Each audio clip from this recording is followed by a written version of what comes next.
A few years ago, we made a decision that changed everything. What you doing, honey? Fishing. That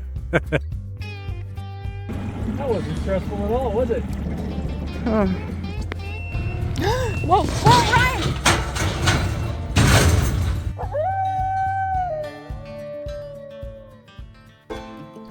Coming up on this episode.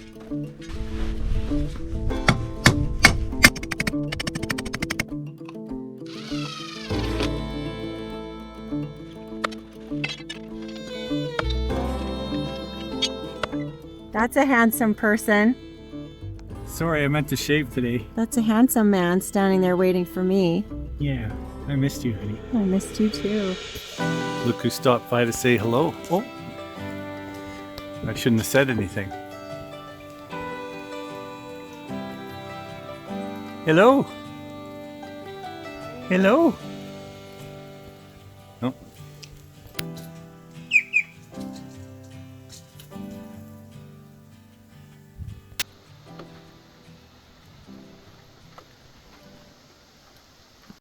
I just stopped at the co-op to get some straw because I want to cover the strawberries with straw. That's what the suggestion was. So gonna see how that works out. I had to put it in a garbage bag because it was already starting to leak a lot. So hopefully it'll make it there okay. And I've been doing so many little tasks on this truck. And I'm just about ready to head back. Before we get into today's episode, I need to be very clear. The bunker footage you're about to see was filmed earlier in the season before I fully understood the dangers I was creating. Looking back, I had no business working in or around that bunker at all. Unshored or improperly supported earth can collapse without warning. A cave-in can crush, trap, or suffocate someone in seconds. This is not something anyone should copy, repeat, adapt, or treat as an acceptable way to build. So we are including this final pre-filmed section only because it's part of the timeline of what happened. It helps explain why our thinking changed. After this episode, we will not be showing any more bunker work unless and until the excavation has been properly assessed and made safe with appropriate professional safety compliant protective systems such as sloping, shoring, benching, and shielding where required. Please treat this as a lesson of what not to do. So that's it. Full stop.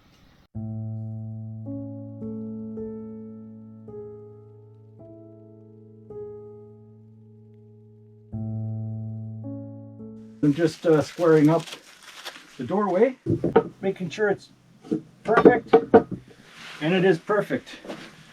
So I've only got 2 more boards to do. The inside framing for the footing should be no problem. Getting the outside framing for these forms was a disaster. I used a level, and I should have used a laser level. Instead, I used a spirit level, and everything was way out. When I put a laser level in place, I was able to get everything straightened out, but it took a whole bunch of extra work. And hey, live and learn. Next time I do anything like this, it's going to be laser level all the way. The footings for the battery bunker will be 20 inches wide by 10 inches deep, and they'll be reinforced with 2 rows of number 5 rebar.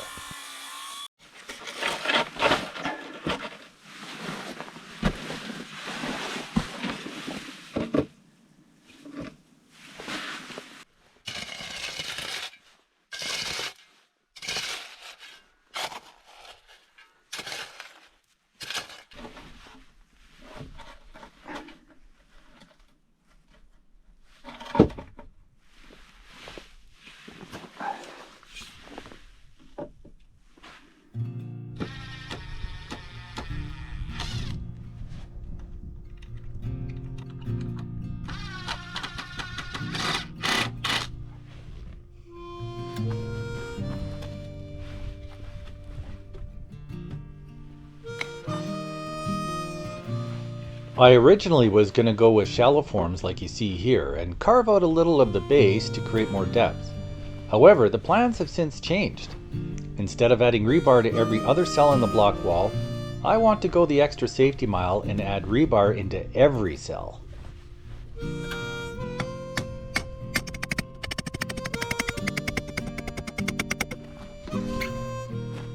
So instead of alternating reinforced cells and empty cells, I've decided to reinforce every cell in the block wall and fill the entire wall solid. I got tired of holding that square, so I just clamped it in place. And that's actually a pretty good hack.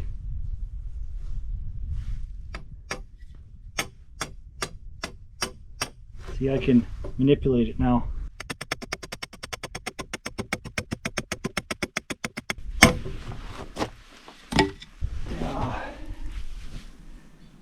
Can adjust the level based on the laser.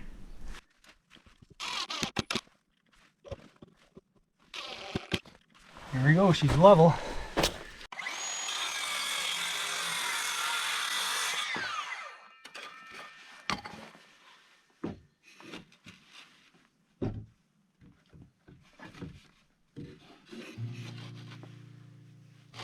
So rather than a partially reinforced block wall, this will become a solid grouted reinforced block wall from footing to roof.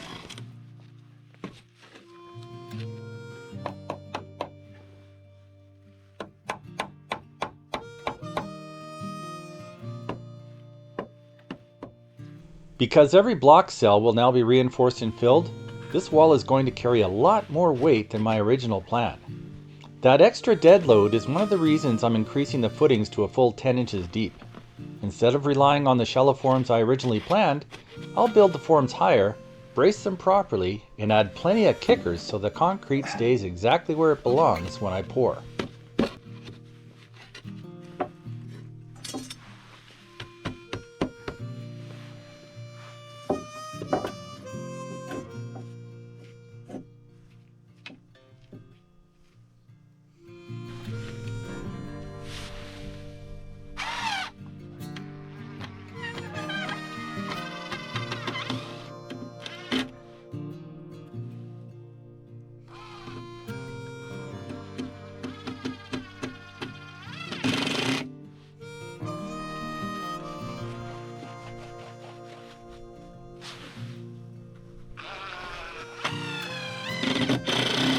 The other big change is to the design of the suspended slab. After seeing how heavy and wet the snow can get here, I want more confidence in that roof span. So I'm increasing the slab to a full 7 inches thick with 2 layers of rebar laid out in a mesh pattern. That added concrete weight along with the snow load transfers down through the walls and onto the footings. That's why I'm upsizing the footing now instead of wishing I had done so later.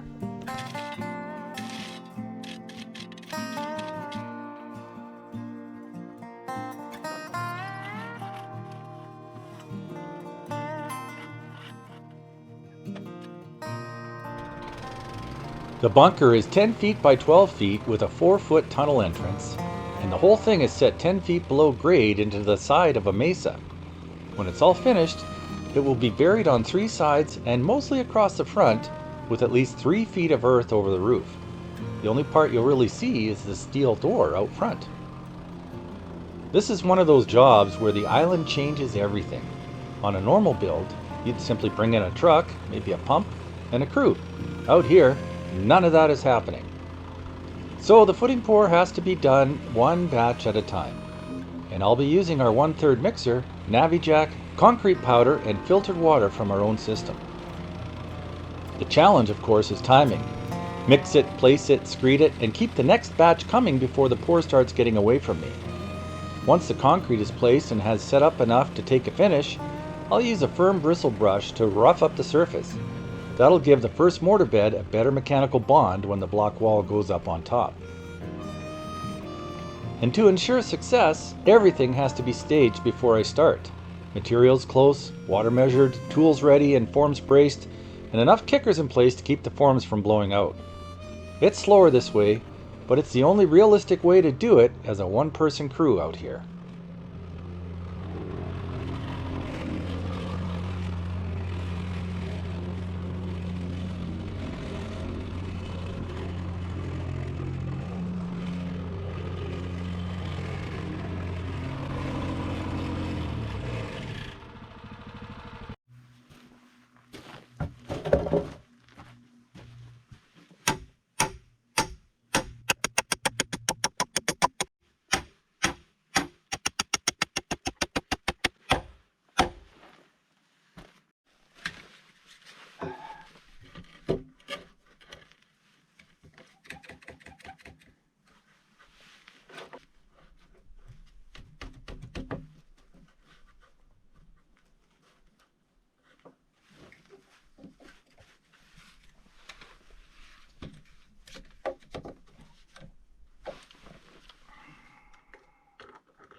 I didn't have a long enough piece of lumber left over for this section, but a lap joint will work just fine in this case.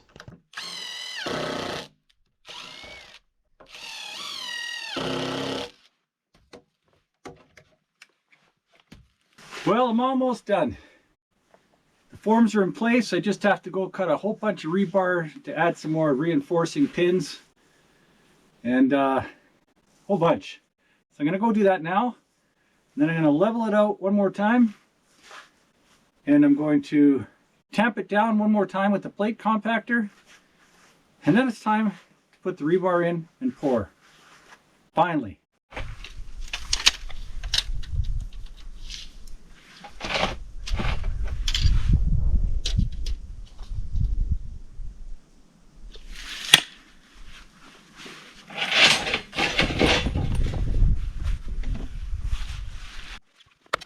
Since this was filmed, the plans have changed, so I won't be pouring after the rebar goes in like I just said. I'll first have to extend the height of the forms.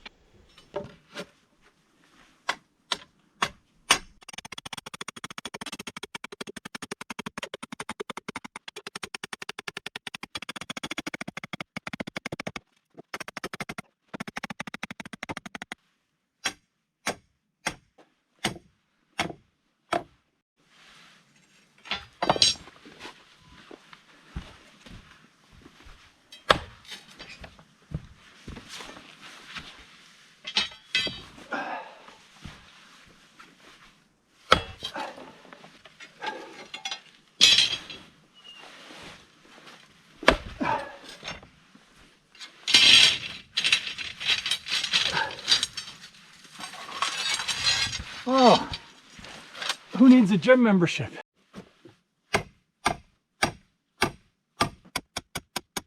These rebar pins would work for a shallow pour, but after extending the height of the forms, I'll have to use kickers, and I'll show you how I do that in a future episode.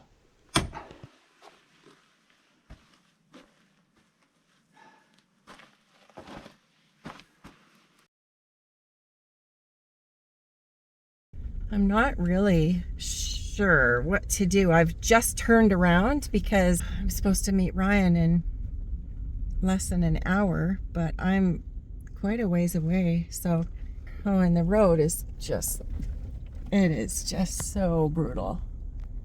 Kind of feels a bit unnerving though.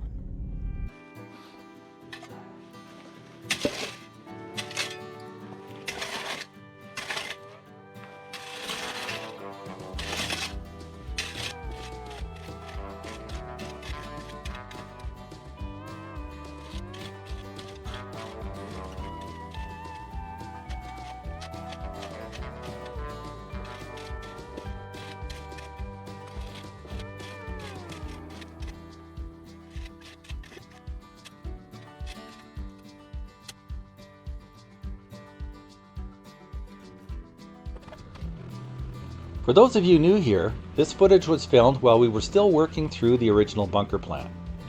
With hindsight though, we recognize that working beside tall excavation walls, especially while using vibrating equipment, carries serious risk. Remember, we're sharing our journey honestly, including the mistakes and lessons learned. So keep in mind this is not meant as an instruction or something to copy. In later episodes, you'll see the proper safety measures we have adopted to ensure this bunker build continues safely through to its conclusion. So I'm way off track. It's going to be an hour and a half. And then I took the detour that I thought was the right one, and it changed to an hour and 52 minutes. Now, since I've turned around, it's an hour and 48 minutes. So I've still got a long ways to go. And Brian is supposed to be meeting me at the deepwater boat launch. So it is slightly nerve-wracking because it's going to get dark soon, probably within 40 minutes. Whoa. This is the first time something like this has happened.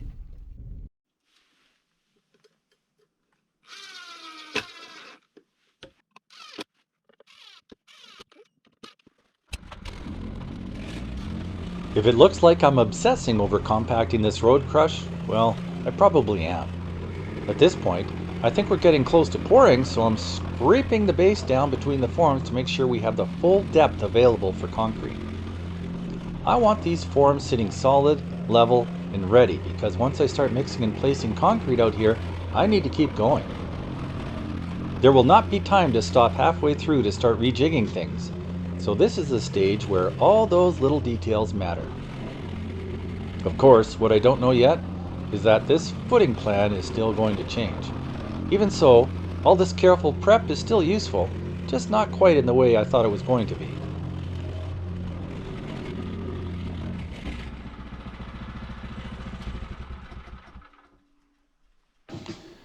One of the other things I'm putting in before the concrete floor goes down is a couple of floor drains inside the bunker. If we ever had a crack in the wall, or water somehow made its way into the bunker, I don't want it just sitting on the floor with nowhere to go. These drains will run through the slab, come out the front, and then continue down the path until they daylight well away from the structure. Now realistically, if everything does what it's supposed to do, these drains may never have anything to do themselves. The perimeter drainage system outside the bunker will handle any water that may collect around the foundation. Some people might think this is overkill, but you know what? This is one of those little backup details that I'd rather have and not need. What a relief. I got on the right road. Thank goodness.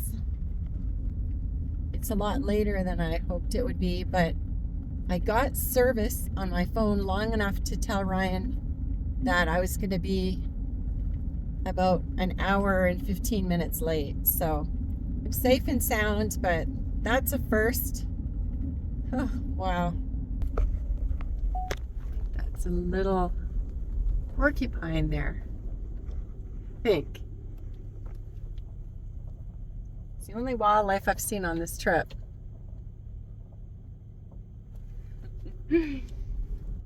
As we get later in the fall, it seems like we have more supply runs because we're trying to fix it so that we can come back this winter. This is what we really want to do. And it's getting so cold. So we've got to figure out how to make our water so that it doesn't freeze this winter. So we're going to have another supply run almost as soon as this one's finished. And we've just got so much to do. It's really quite something. We'll get it done though.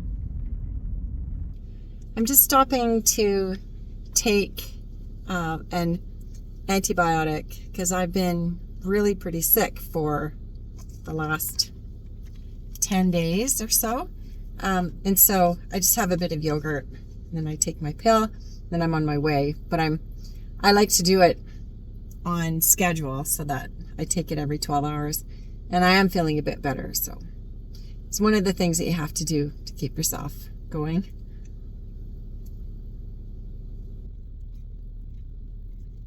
We've got to come back here in a few days.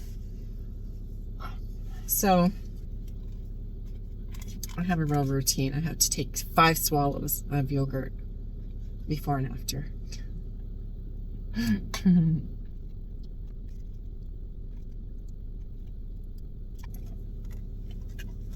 haven't had antibiotics for years. This actually has helped me. So, back on the road. I don't know if you can see me, but Opal and I are going to do a level test. We're going to use the laser and shoot the elevations to determine if we have enough fall for the drainage. Not sure if you can see me, but I'm going to be taking some shots. In my hand is a transit. It receives the laser signal. I'm going to get this level. The faster the beep, the closer you are. Okay. And a long beep, that means you're dead on. Okay, my level's set. Making sure this is level. Yeah, okay, this is good. That's the level of my footing. And now we're going to go over here and see how much fall I have.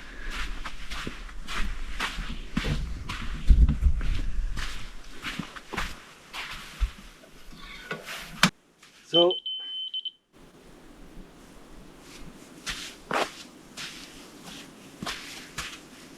We have to go where? We have to go down? We have to come up.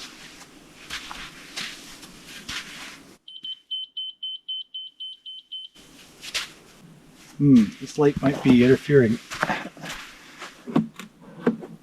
Let's try it this way.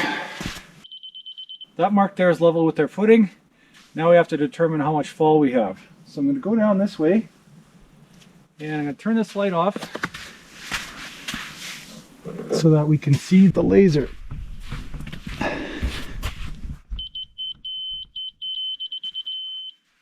And I don't know if you're going to be able to see me.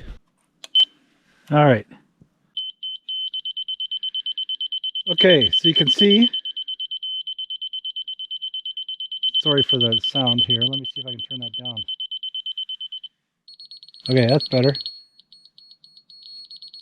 Not so annoying. That's our level. Okay, now we're going to go down here and see how much fall we have to here. We have this much from here to here. So I'm going to measure that, and we're going to then take a lineal measurement from the footing, and we'll be able to calculate how much fall we have. I don't know if you can see me, but we're going to try to figure this out here. So I'm going to mark it with my thumb. We're going to go in and measure it. Okay, I have my trusty tape measure. Let's see how long this is.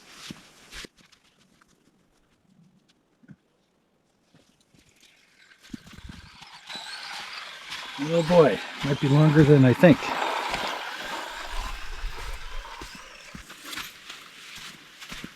And the result is 68 feet.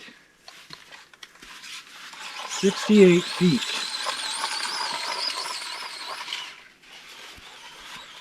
Well, we need 2% fall. So I'm going to go in and do some math now and see if I have to raise the footings. By the way, I got this little laser system off of Amazon, and it's awesome. I mean, it works for me. You don't need $1,000 system. This one was like 150 bucks or something. And it comes with a little tripod, and everything's all adjustable. It's got auto leveling. Works great. All right, gonna get out of the cold and go do some math.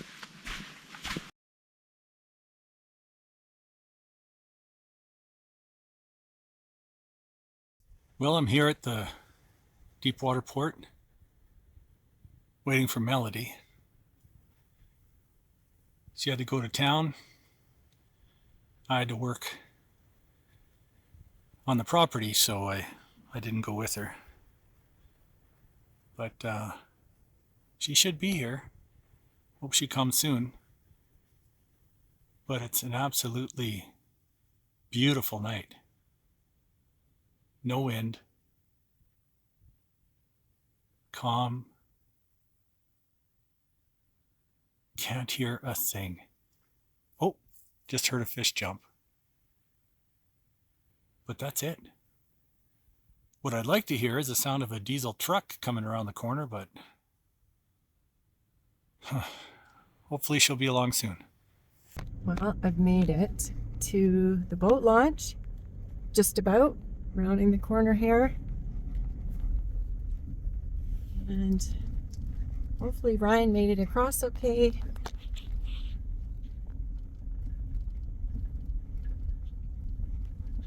It's been a long day, but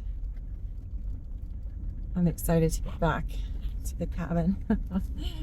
It's kind of wild going in here like this, but we won't be able to take the truck over tonight. We'll have to come back for it in the morning.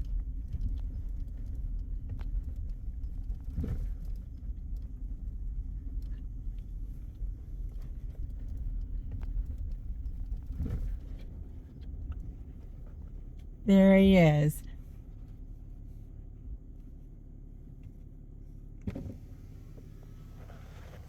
That's a handsome person.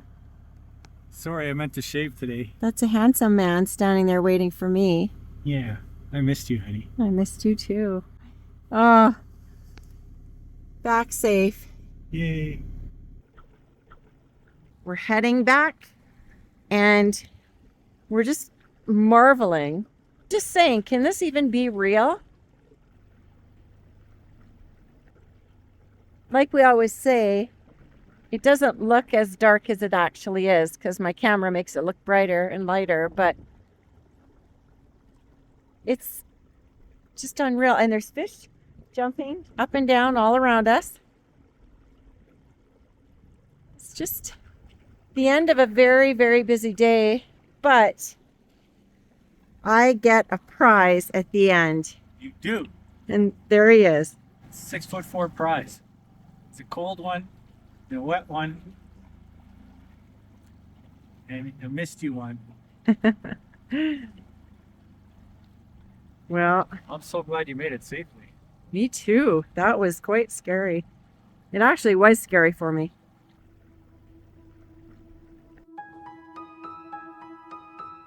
This is not where the bunker story ends. It's where this version of it ends. We came out here to build an off-grid home honestly, and sometimes that means showing the parts that are exciting, the parts that are difficult, and the parts where we have to stop, look back, and admit we need to do better. The battery bunker still matters. Protecting our power system through a northern winter still matters, but how we build it matters even more. So we're going to slow down, get the right guidance, make the excavation safe, and come back to this project the right way. And when we do, we'll bring you along for that too.